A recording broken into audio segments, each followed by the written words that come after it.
I want to start by asking you, as co-chairman of the 9/11 Commission, what your basic reaction is to this study by the Center for Public Integrity that shows there were 935 statements, false statements, by these top 8 administration officials. Well, I commend what the Center has done. It's taken exhaustive research to go through all of the statements made by these top public officials and to pick out the instances where they just flat out told us what was not the truth in order to move us towards war in Iraq. And I think you've performed a very valuable public service. And I hope the lesson that arises that comes from all of your work is that all of us have to be more skeptical of statements made by our public leaders and scrutinize those statements with very great care. Do you think that the public opinion then was manipulated in this case? I think public opinion was manipulated here. A lot of statements were made by high-level officials which were not accurate.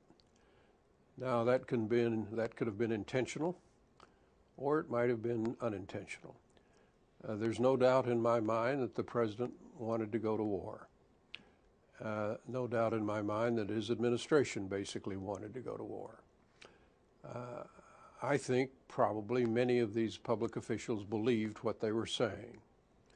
But the fact of the matter is what they were saying was not true. And in that sense, they certainly manipulated public opinion towards support of the war. I'd like you to address the issue about the press, the media, as well as Congress, and how well they performed during this period. Well, I think the media became cheerleaders, by and large, in support of the war. They, no more than the ordinary citizen I was talking about a moment ago, scrutinized what was being said.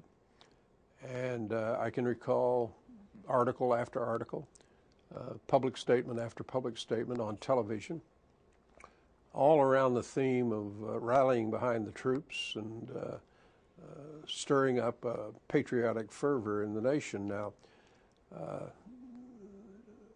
I don't think the media performed their job well at all, because their job is to be skeptical.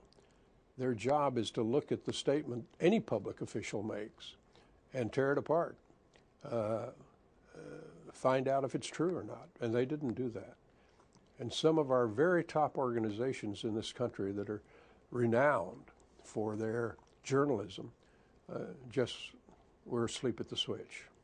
How about on the side of Congress? Is that a place where there could have been more scrutiny as well, or what's your opinion of that?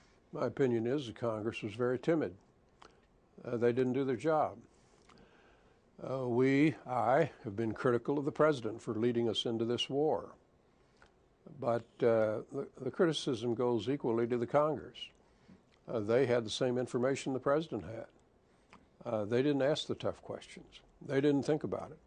And the resolution that they passed was a resolution that said, in effect, after citing all of the false evidence with regard to weapons of mass destruction, the resolution said, Mr. President, it's your problem, in effect.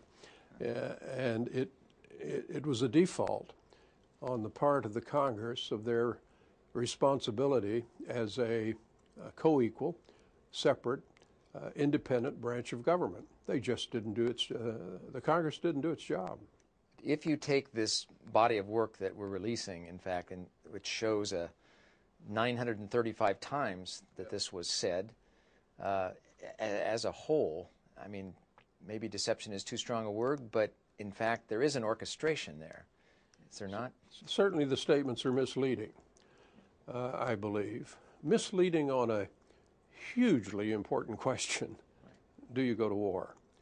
There are a lot of consequences of going to war. Human consequences, economic consequences, political consequences. And there was clearly misleading of the American people here. Was there deception? I think so in some cases. In other cases, probably not. I think the president got the intelligence that he wanted. That's usually the case. Not always, perhaps. We've had an instance in the very recent past on the National Intelligence Estimate on Iran's capabilities in developing nuclear weapons and what they were doing, the fact that they suspended that. I think that's a case where the president got information he didn't want. But if you look back decades, I think in almost every case, on a big issue that a president really cares about, the president gets the information he wants. Now, that's a serious matter, because what it means is you have a politicalization of intelligence. The ideal that many of us point to is that the intelligence chief ought to say to the president, this is what I know, this is what I don't know, this is what I think I know, and Mr. President, when you start talking about policy, I'm out of the room. But at the end of the day, what counts is the integrity of the person.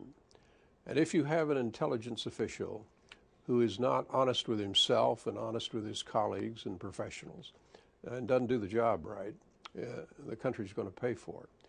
But it also applies to the politician, of course, as well. There has to be a fundamental integrity there. Presidents have a right to pursue any policy objective they want to pursue. They're President of the United States.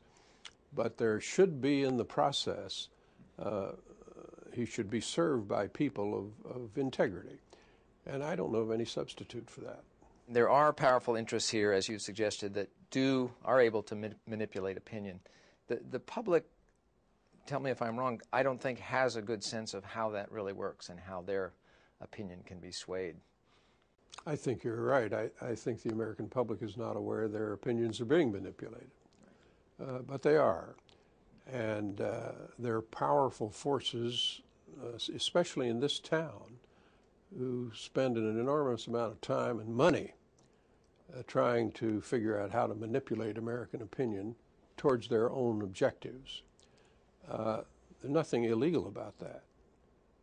But the American people ought to be aware that they are the target of a lot of outside forces trying to impact their opinion.